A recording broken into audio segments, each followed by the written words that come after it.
Want some water?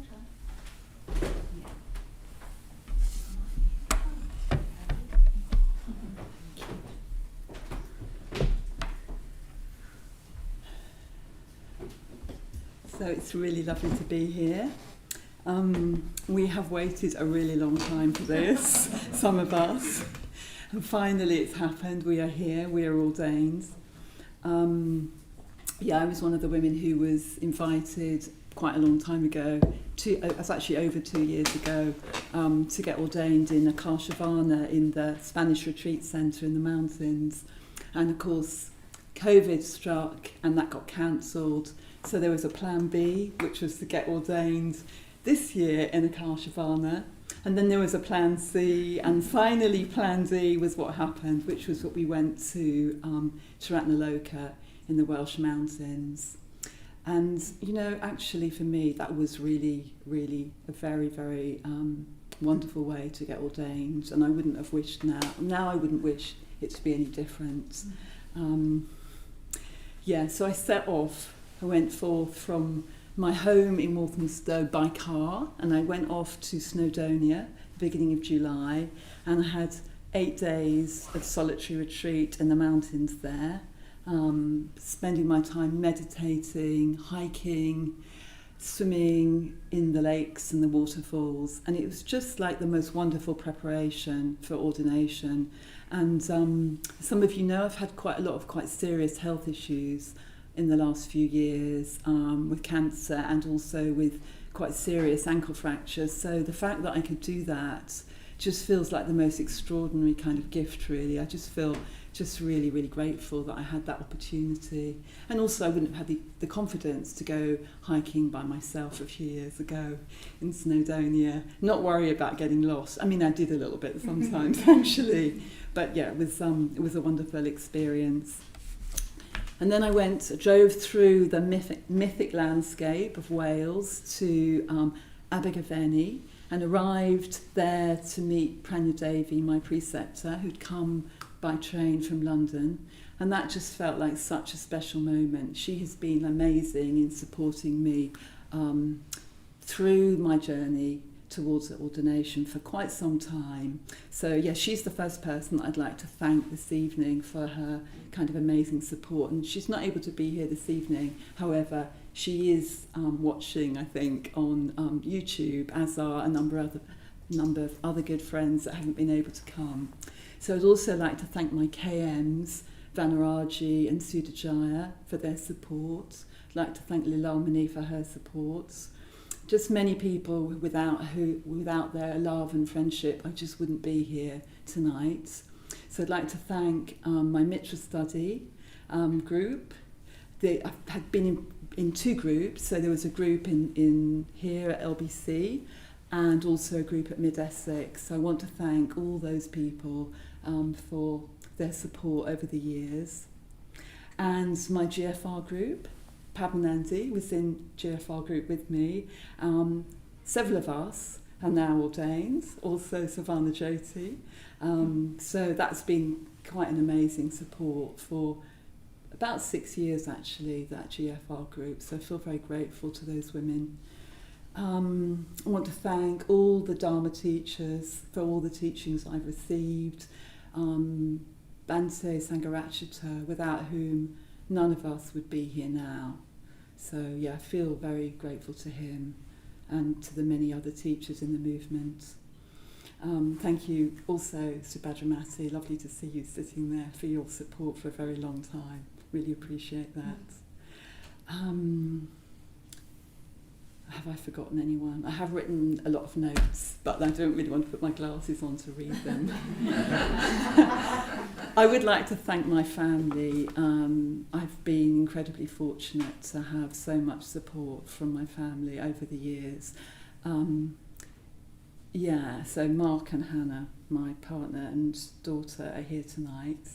I think you two are the ones who've supported me the most, actually, like living with me at home through all the kind of ups and downs of ordination, all the cancellations, all the different challenges. I just feel really, really grateful to both of you for just being there for me through all of that. Some people say that partners find it challenging when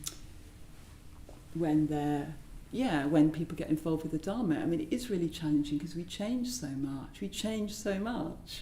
And I just really appreciate how well both of you and all my family have kind of responded to that over the years.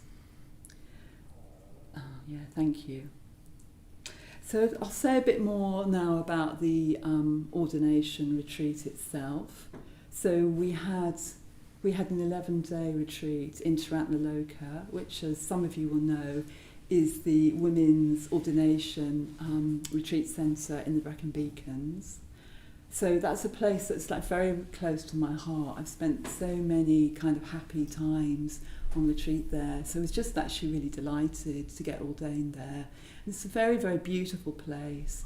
And we were just incredibly lucky to be there in this kind of like Welsh heat wave. So it's like, it really felt like being in a Pure Land.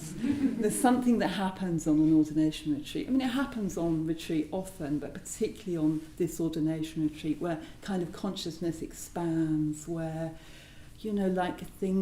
everything becomes kind of more real and also kind of shimmering, not quite real at the same time. And just the sense of beauty of being in that landscape, was wonderful. And these amazing blue skies. Kind of day after day of sunshine. There's a river that flows beside the retreat centre through the garden, through the meadows, with this beautiful oak-lined river. And we went swimming there like pretty much every day. I think the first time I went swimming there, I went on my own. Then I went with Pranya Devi, and then more and more of us were all just swimming. It was wonderful to do that during the silence, actually. So there was quite a long period of silence on the retreat, and something about that kind of collective experience of swimming together that I really appreciated. There's something very kind of purifying about that too. So what else can I say about the ordination retreat? There's some kind of quality of sacredness that I experience, sometimes around strange, kind of very ordinary experiencing, seeming kind of really quite magical. Like I took a tent with me, I wanted to camp outside some of the time. So the day of my ordination, my private ordination, I put up this little tent in the garden. It was just extraordinarily beautiful, just putting up a tent so I could just sleep out under the stars, in the moonlight, and listening to the beings of the night, hedgehogs, bats. It's just the most beautiful experience. Just again, I feel so grateful to have had that opportunity. And just one other person actually I wanted particularly to thank is Parami, that she really pulled out the stops for us to make the ordination happen. That she said to us when the ordination was cancelled, I remember last year, that she wouldn't rest until we were all in the order. We're not all quite in the order yet, but kind of more and more of us are. So I feel really grateful to her and to the way she held the ordination retreat. I just want to say something too about my name. So my name is Kiranasri, which means she who has the radiance of a moonbeam, of bodhicitta, the awakening heart. Mm-hmm. So it's I was just so moved to be given that name, and I've had it now for just over 2 months. It's 2 months to the day since our public ordination, so we're still like very much newborn Dharmacharinis.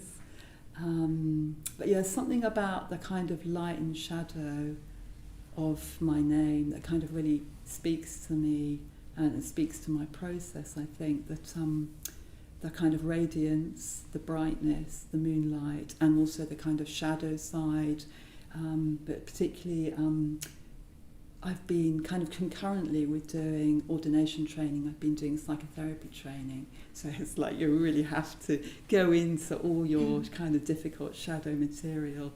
And I'm kind of seeing actually that that's an opportunity to contact relative bodhicitta, the opening of the heart, being with our kind of difficult material, and how that is actually the material that we need to transform, that enables us to kind of really experience compassion for ourselves and for others. There's something of that, I think, in my name. And also something of white Tara. So I've taken white Tara as my sadhana. So there's the Buddhist figure that I meditate upon, that her with white Tara with her 7 eyes,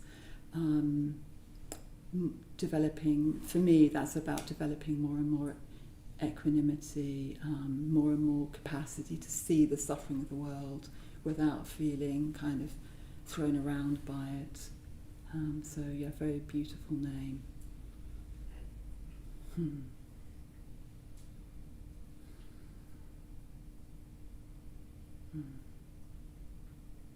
So just finally to say something about the meaning for me of ordination. It's quite hard. It's quite a hard thing because it's not something you can really kind of express in words. It's kind of like beyond words. And also it's kind of like really practical and down to earth. It's kind of like both.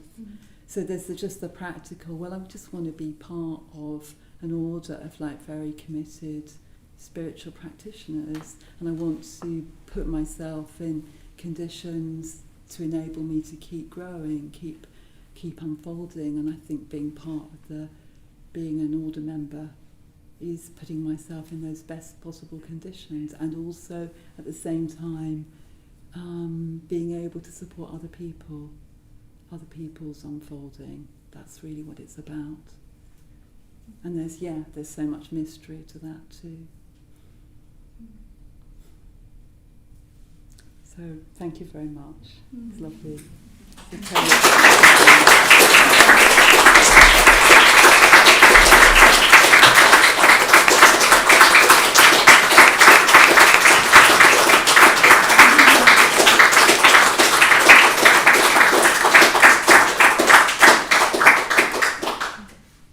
So we'll just wait quietly for a minute and just pause between each speaker so we've got time to take each one in.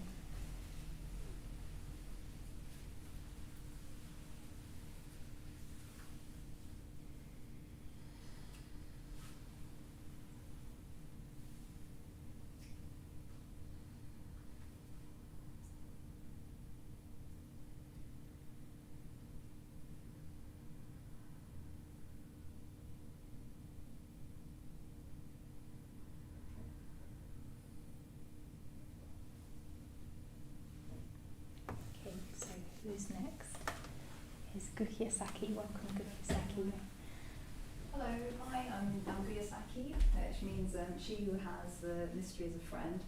I'm just going to just make an offering, just help you feel connected a bit.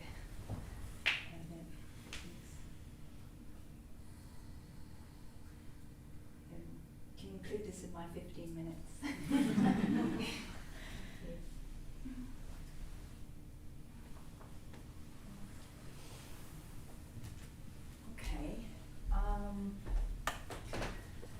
Wow, what to say? To say thank you for being here.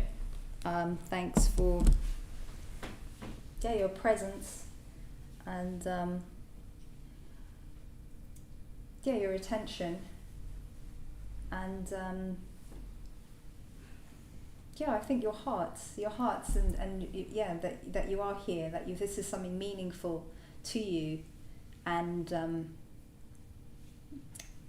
your curiosity, I guess, about ordination as well. So I was wondering who here are order members. Is everyone, I guess, wearing the cases? Good. And has anyone here asked for ordination as well? Okay. Oh, right. Wow. Okay. Cool. So you got a sense of what's happening, and people, mitras,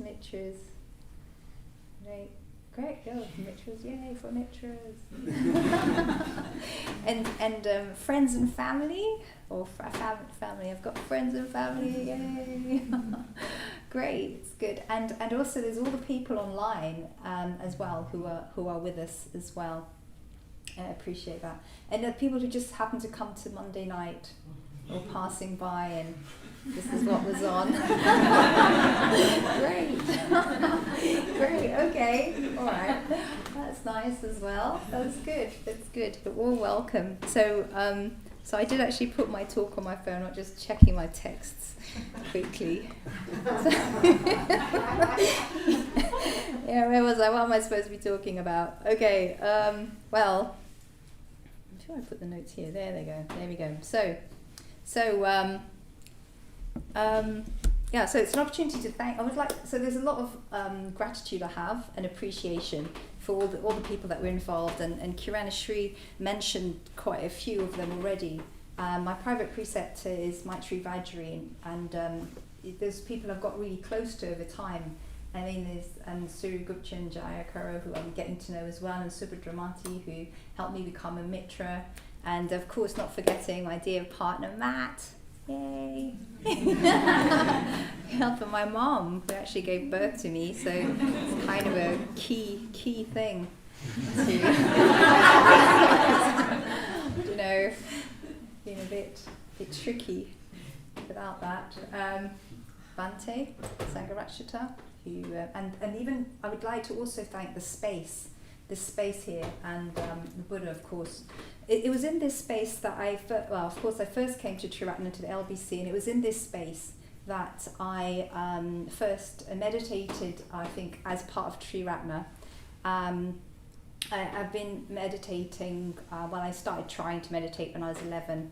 I read about it. I'm now actually 52, so it's 40 years. I'm a very slow learner, so so it's still an emerging process. So some of you who've asked for ordination, I always wonder why did we ask for ordination? So what happened was in August 2011, I attended a women's intensive retreat, and Maitri Vajri was leading some meditations. I found I dropped really deeply in them. I have a particular connection with trees, and I do connect with the presences of trees and so on, and I find that I communicate a lot with them and talk a lot to them, and just generally feel more comfortable about that. So when I was having meditation reviews, I was having them with Srivati, and she said, you might, at some point try out talking to people. I was like, whoa, thank you. Deep teaching. And true. It was hard. So Guhyasakhi, Guhya means like concealed, hidden within the heart, sort of mystery, mysterious, mystical, etc. Saki means friend, much simpler. So it was put together as she who has the mystery as a friend, and I do connect it up with mysterious experiences, and I've often found them quite disconcerting, but I also accept that it's part of a lot of people's reality. And it's been part of my journey to start to talk and open up about it. And I really feel blessed that Triratna is a place where I can feel connected with other people and able to open about this. So it was in this very meditation space here many years ago that, I had some intense experiences, which I then told Bhante about. And he was very understanding about them, and that was very helpful. So I started to learn to open up. And in one meditation on that retreat, I had this glimpse into, so if you just go into your heart spaces now, just as you're sitting here, just sort of a sense of yourself sitting down, connecting into your heart spaces. And then you feel that there's a presence, and maybe possibly an opening up into something, maybe. But there's things in your heart that are deep, like oceans deep. And how can we connect with them in a way that supports them, just that intimacy with ourselves is so precious. And I think that's what I began to learn to value and try and protect as a friend, and be a friend, befriend, and allow to be a companion in my life a while. So that's a little bit about Guhyasakhi and my name.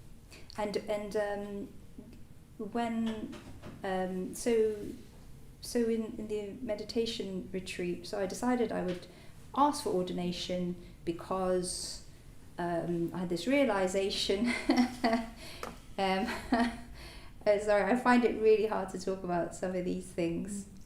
But I had a glimpse of an inexplicable vast realm of pure potential beyond craving and aversion, where intention had yet to arise, and I couldn't connect with it as fully as I had this urge to, because there was something about compassion that needed to grow and develop. So that was my path, to which also the Buddha on the shrine kept sending me these telepathic messages, which, was really like, in the depth of meditation when I'm being really still. So I was feeling I needed to listen. So I thought, Triratna, I think I will ask for ordination. So I did. So I would also really like to thank on the Ordination Retreat, as Kiranasri said, it was so beautiful. I mean, it was just bliss, beauty, the green and so on. So I would like to thank actually the ancestral spirits. That was, what was meaningful about ordination for me. I would go for a run every morning, and sometimes rainbows would appear in clouds, that sort of traditional auspicious signs would arise, and sometimes more unusual ones, like I'd be running up this hill, get to the top, catch my breath, and then suddenly burst into tears, and I just felt really deep connection to my dad who's passed, and then through him it's not my first time communicating with people that have passed, but then it was particularly poignant because we could have a longer conversation, an interaction, a communication, and then my granddad and other people as well. So that was when I was thinking about what are the most meaningful times. It was actually these moments where I felt really deeply connected to family that was past, and had these conversations. And then another time I went up and it was all my mum's family, my aunt Dominique, and I was chatting to her in French, and suddenly I realised that French was actually my mother tongue, not English, because that was my first language when I was growing up. And that was really a deep feeling in my heart. And other times it was just simply the elemental spirits of the land arising. And do you know what really struck me about it all? And I hadn't really appreciated this, was the joy. And when I am here with you now, there's something about the joy of ordination that comes through, that it seems like a real deep celebration. And for me, it was really kind of like it's a private, personal journey, but at the same time, okay, it's private and personal, it's very joyous, but to feel that there was some resonance across time and space through other order members also bearing us in their hearts and mind, and even some of the tree spirits that I came across who have communicated with over several years, just really, really rejoicing. And so, you think, I don't know whether I would talk about it or not, but it gave me the name Guhyasakhi, and she who has the mystery as a friend. And so I'm sort of trying to it's almost like a license to then talk about these things. So there you go. And I've been by these nature spirits several times on several retreats, and it's not like they were never joyous, but they were often contemplative, quiet, reflective, supportive, compassionate, sometimes playful. But I hadn't. It was my first time seeing them really in this celebratory mood, and I think that was the spirit of the ordination, actually. Yeah, I would say that is it. Yeah, just as I sort of do, I do wonder if you have, I don't know, if people just want to have like a couple of questions. Do we do that sort of thing? Probably not, but audience participation. Anyone dying to ask anything? How's it been coming back? Thank you. Yes, great. How has it been coming back? Well, after I came back, I started to meditate, to practice. Oh, my sadhana practice. Thank you. So while we initially there's the system of practice. There's the whole ordination process, and you learn metta bhavana, mindfulness of breathing, not necessarily in that order, and then you start doing some visualization practices. And then one of them was the 6 element practice, where you start disintegrating, dissolving through the different elements and connecting to the Mahabhutas, the great spirits. It was just like earth, Ratnasambhava. Yes, Yodam, that wisdom of equality, yes, and then the mirror-like wisdom. So how was it coming back? It was get the sense of it. It's a journey. I don't know if I am back. In fact, on one of the order retreats, I asked the people, have you ever felt you've landed? Like, how long did it take? And there was something that took about 15 years. So some people said it was about 4. So I thought, it's been a few weeks, and for us 2 months. So just have to just kind of like live with it. So I was meditating for it took me 4 hours to get it done in the morning. Not to get it done, but it had a life of its own. It was like the ordination, you doing it, you're training, you're letting go, and then something else starts to pull you. And you're thinking, okay, so thank you, Satchidas helped me get my will. My will I had to let it go. I wrote my autobiographical memories, had to go. I just had to release things, let them go. Still got lots of clutter I need to let go. Yeah. But I had to let things go.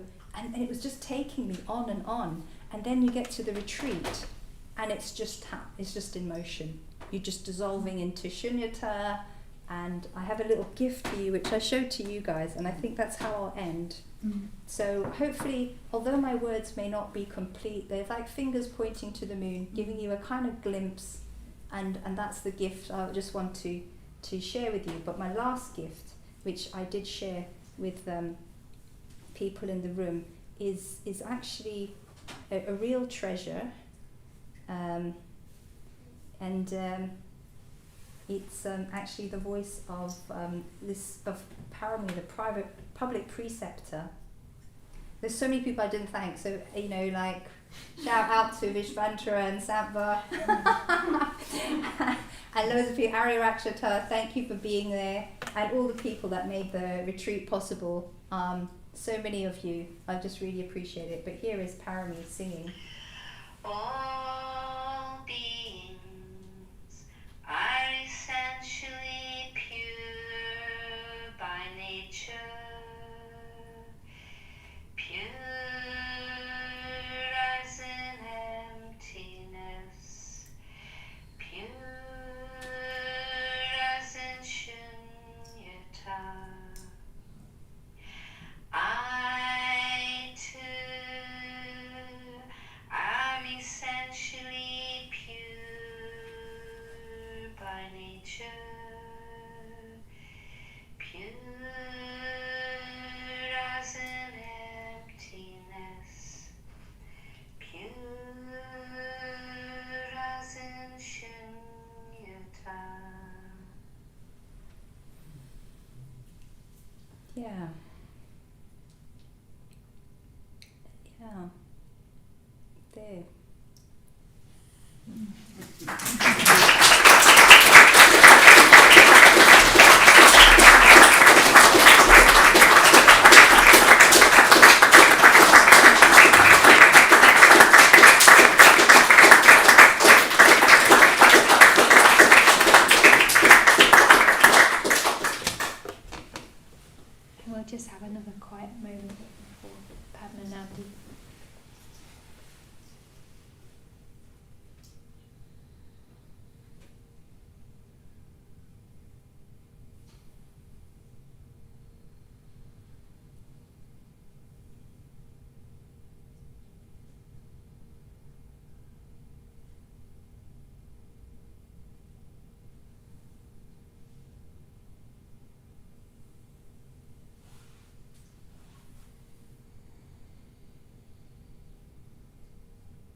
So finally we'll hear from Padmanandi. Right, just get myself sorted out.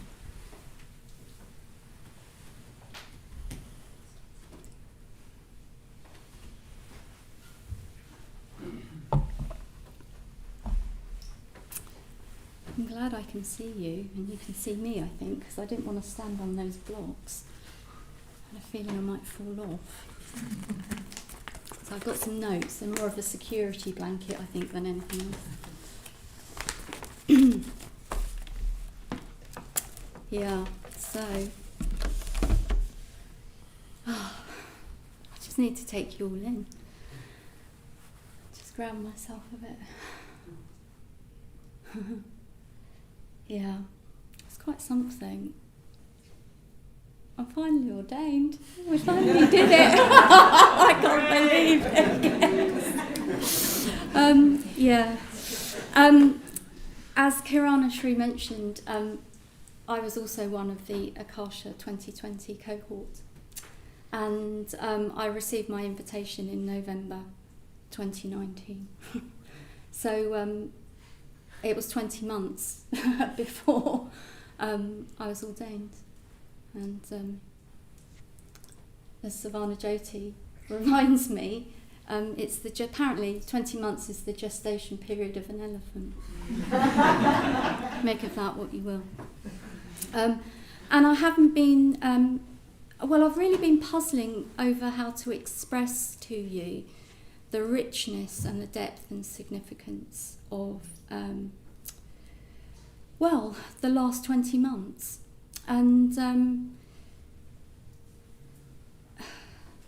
we did some studies. So there was a little cohort of us, the Akasha 2020 London women, and it was including Padmanandi and Steph, who's currently at Adhisthana Retreat Centre over in Herefordshire, on her ordination retreat. And there's an order member called Darshavani, and she organised for us to have some study with Subhuti, and he said,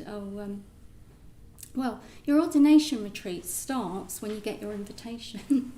So, I certainly wasn't expecting to have that sort of retreat. And for me, when the retreat was cancelled, I wasn't necessarily that surprised, and I was surprised I wasn't more disappointed.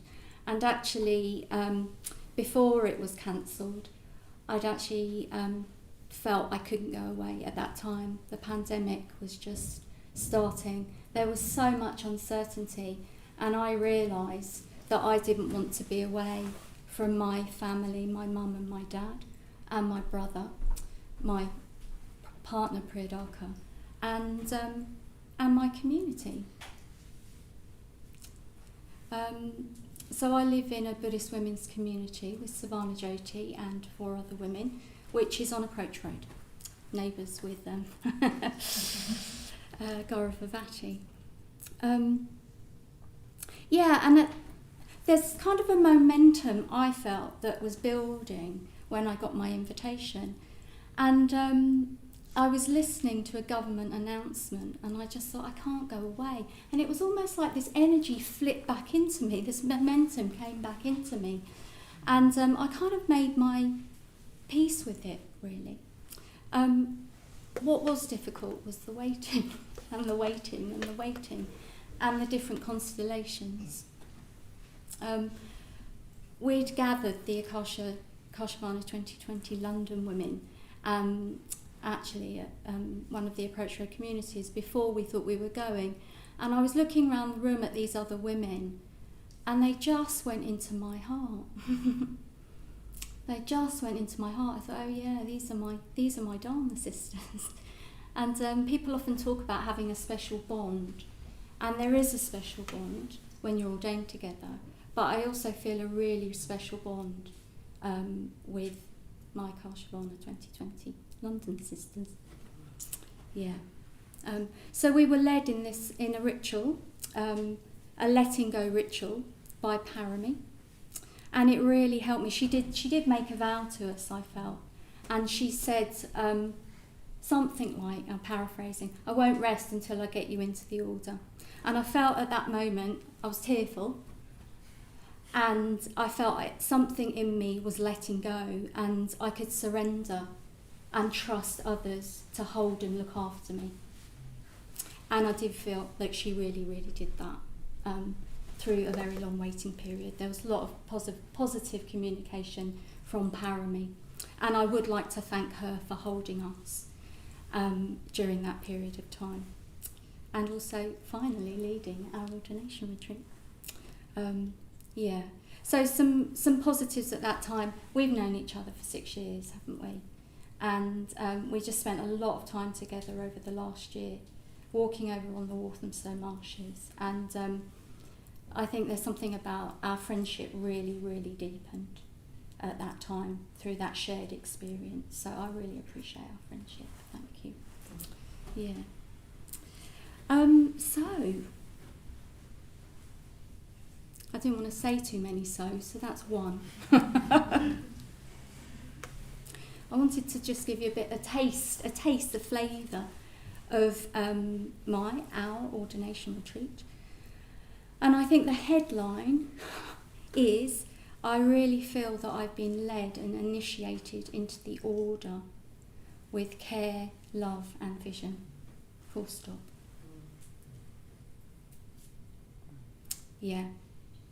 I could just let go and just trust the process. Yeah. I don't know what else to say, because that's it. That's what I feel is my overwhelming experience. And again, thanks to Parami for,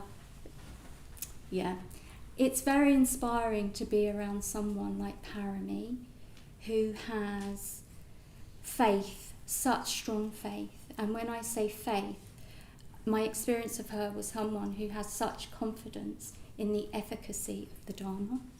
And I found that really, really inspiring. Yeah.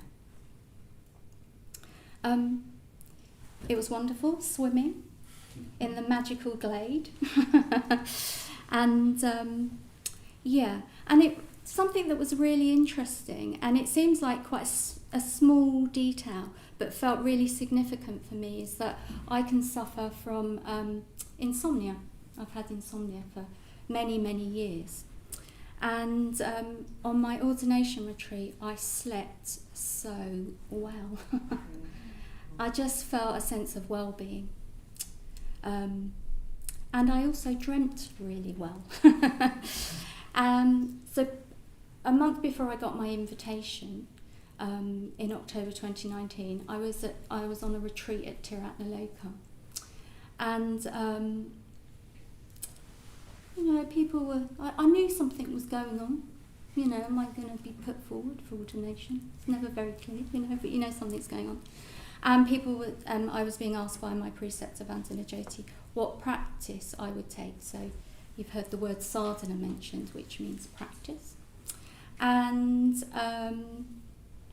it's a practice on a Buddha or Bodhisattva that you take at your ordination. And I had a dream. And I woke up and I felt like I'd been in contact with White Tara. And I ended up taking the White Tara practice. What I found really interesting was that I picked that dream up again when I was back on my ordination retreat. So it felt like it continued. And there's something about how can I stay. So as Kiranasri mentioned, she's in meditation posture. She's got 7 eyes. She's a very beautiful figure, and she's still. And for me, there's somehow, how can I stay in touch with my own suffering and others with a sense of that steadiness and seeing and beauty? Yeah.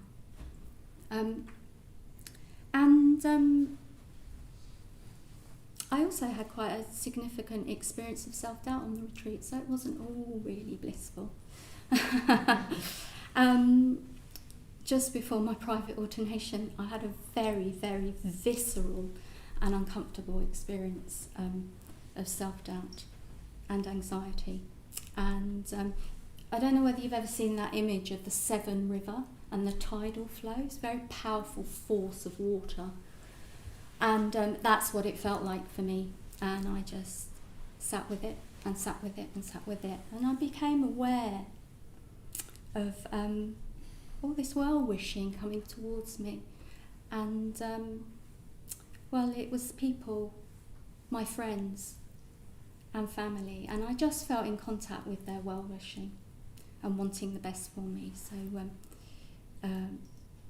one of my KMs are my Kalyana Mitras. So part of being ordained is that some people have a ritual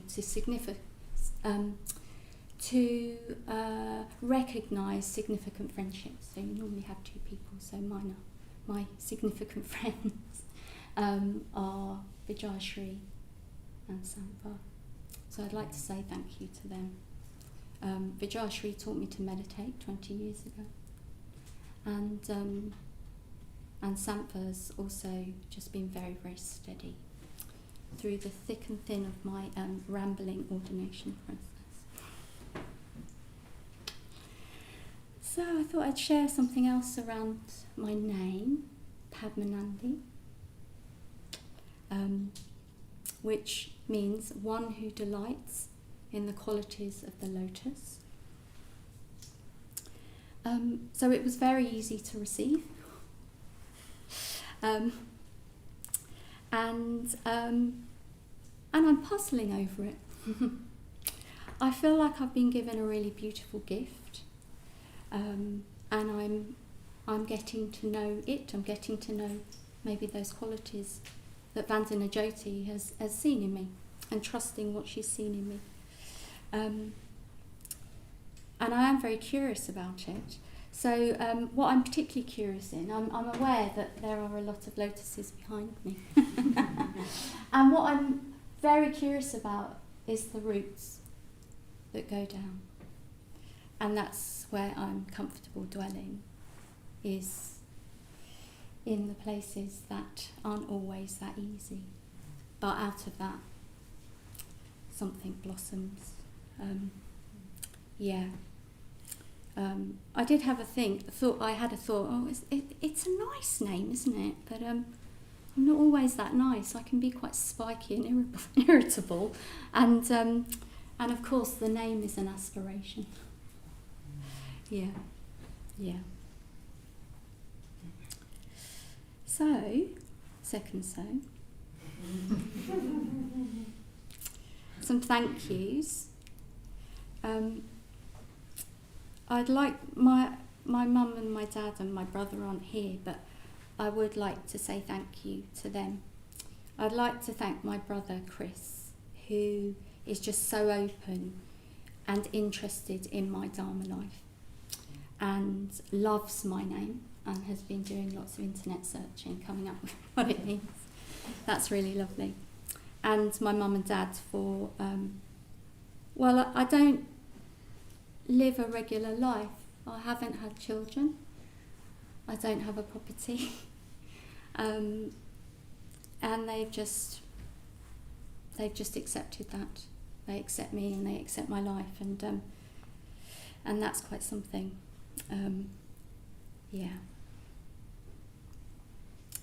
I would also like to thank Attila for really just helping me to hold those contradictions that I was talking about, that beauty and what is also underneath and bubbles up. He's really taught me how to hold my contradictions, and the more I can hold my own contradictions, the more I can hold up others' contradictions and the contradiction of the world we live in.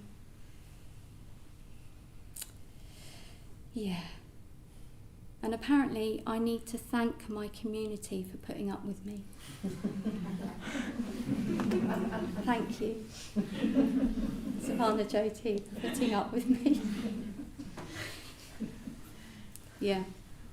But in all seriousness, thank you very much for just really bearing with what has been an ongoing process. And I know the community were really pleased when I got my invitation.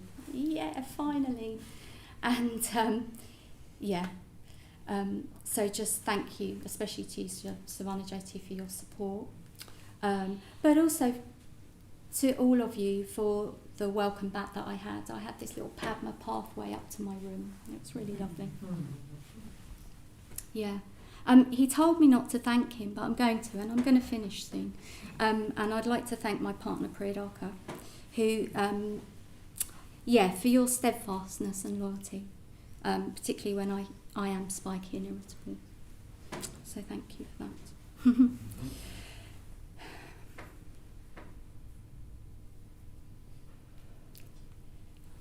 I'm going to finish with a poem that has quite a lot of meaning for me.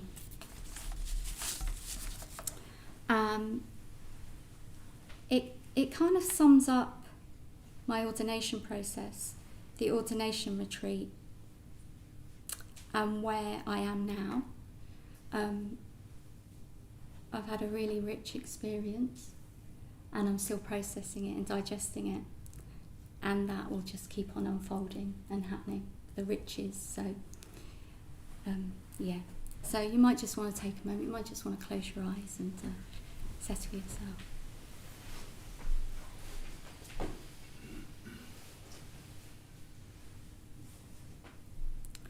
So this is Dreaming the Real by Linda France. I'm lying down, looking at the colour of sky falling through trees, dreaming the real, tasting what it feels like to love it. Why did it take me so long to let go? Simply exhale so the day could breathe itself in and open without me standing in the way. How could I forget the grace of my own body, strong as this blue, tender as the white of the wild blossom, warm as midday light. Let me practice a patience bold enough to hold every weather, trusting the elements, the beauty of rain, all its shades of grey. I want whatever's real to be enough. At least it's a place to begin. And to master the art of loving it. Feel it love me back under my skin.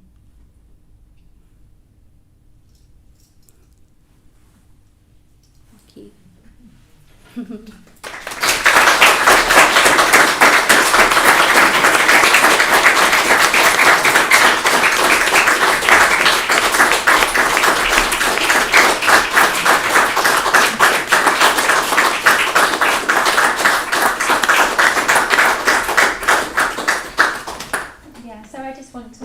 Really thank each of you again for sharing so fully and just for being present here. You know, it's not you're not a new order member for very, very long, and so thanks for bringing your presence here and sharing your inner experience and your outer experience. And here's a little way of saying thank you to each of you. And while we're at it, why don't we shout the traditional Buddhist congratulations. So that's 3 at the top of your voices, shouting sadhu, which means bravo, congratulations, excellent. And we'll do that 3 times. Okay? So sadhu! Sadhu! Sadhu!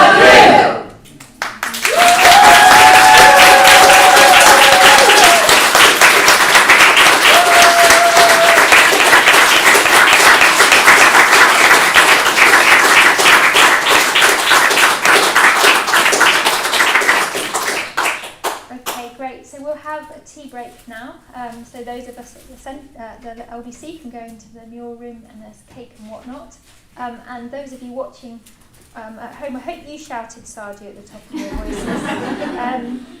We'll be back at 9 o'clock.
need these.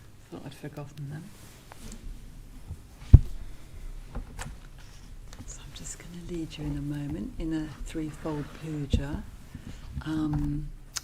So some of you might not have done a puja before. I know there's one or two people here who haven't. So it's a Buddhist ritual, and just if you haven't practiced a puja before, you can just listen and just see how it lands with you, and maybe kind of see it as kind of like poetry, really.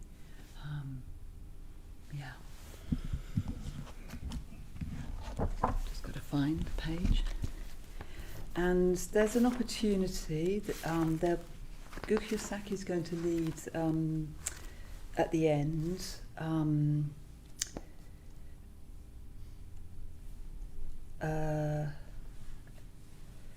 I've kind of... It's quite a thing actually giving a talk and then going and leading a puja. I don't think I've quite done anything in quite this way before. But Guhyasakhi is going to be leading a mantra at the end, so anyone who wants to come and make an offering, please do so. And Padmanandi is also going to be giving a reading. So threefold puja, and I've just remembered something very important, which is saluting the shrine. So let's do that first of all. So we'll do that in call and response.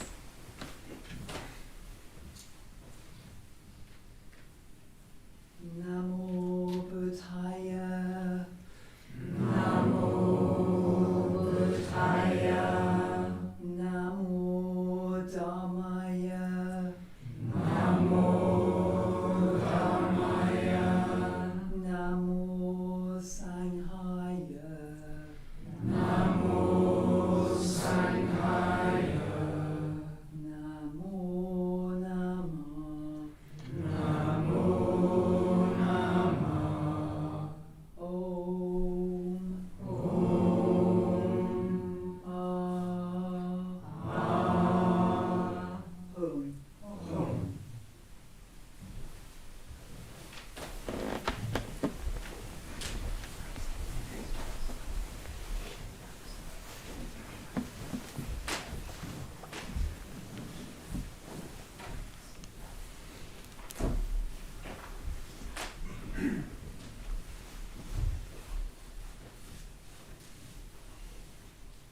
worship.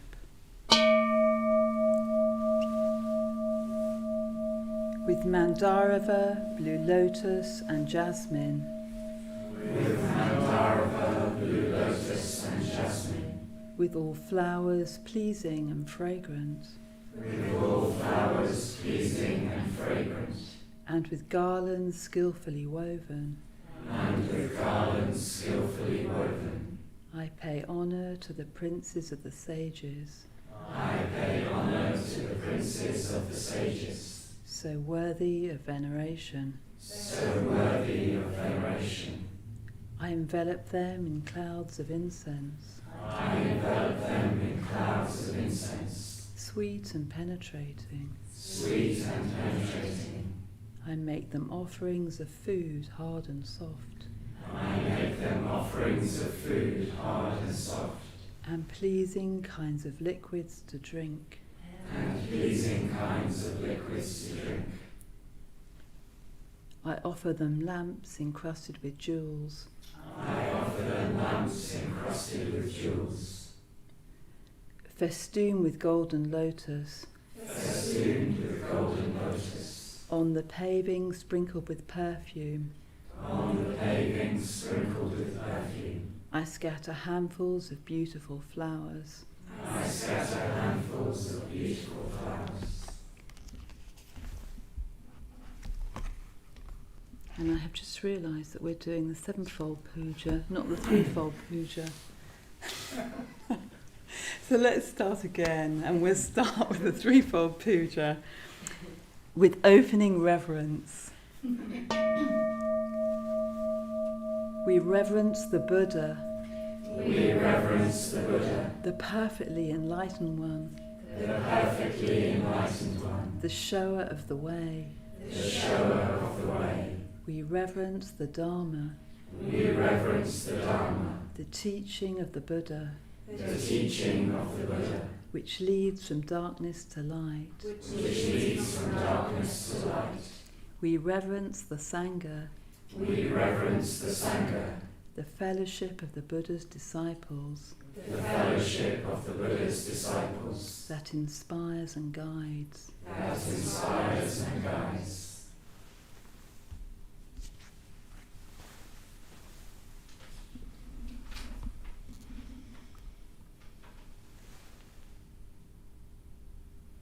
This human birth is precious, an opportunity to awaken. But this body is impermanent. Ready or not, one day I shall die. So this life I must know as the tiny splash of a raindrop, a thing of beauty that disappears even as it comes into being. The karma I create shapes the course of my life, but however I act, life always has difficulties. No one can control it at all. Only the Dharma can free me and others from suffering forever. Therefore, I recall my heart's longing for freedom and resolve to make use of every day and night to realize it.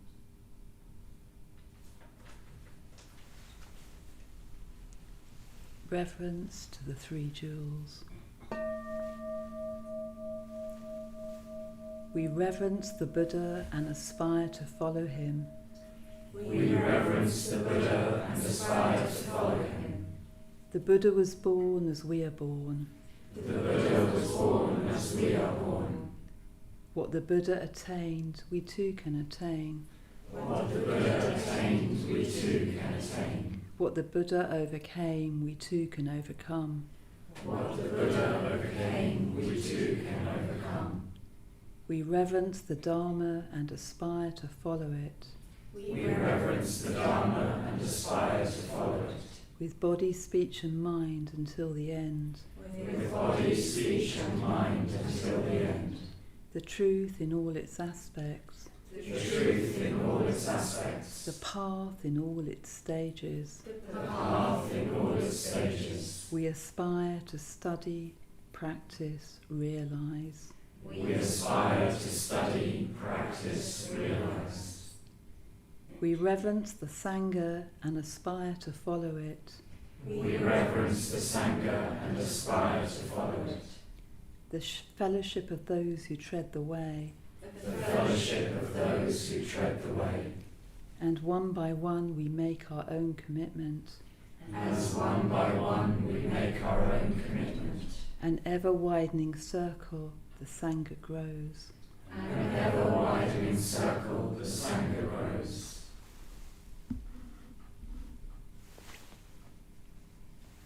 Offerings to the Buddha.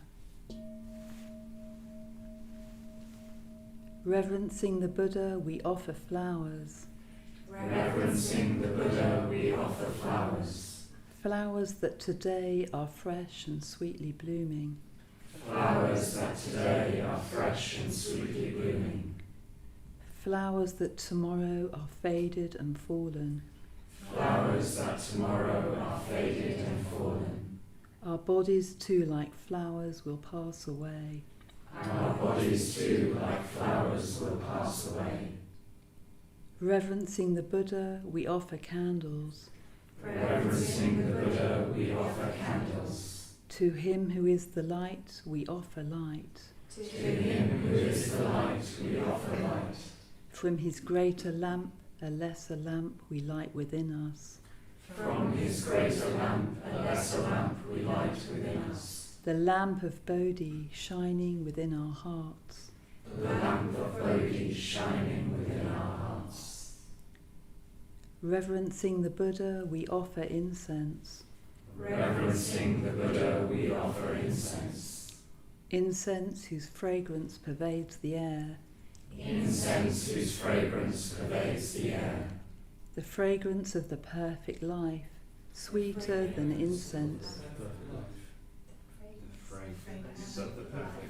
Sweeter than incense, spreads in all directions throughout the world.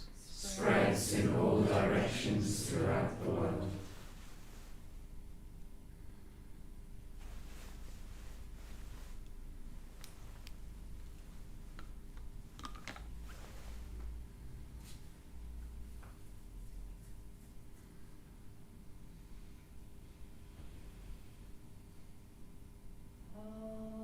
Mani Padme Hum.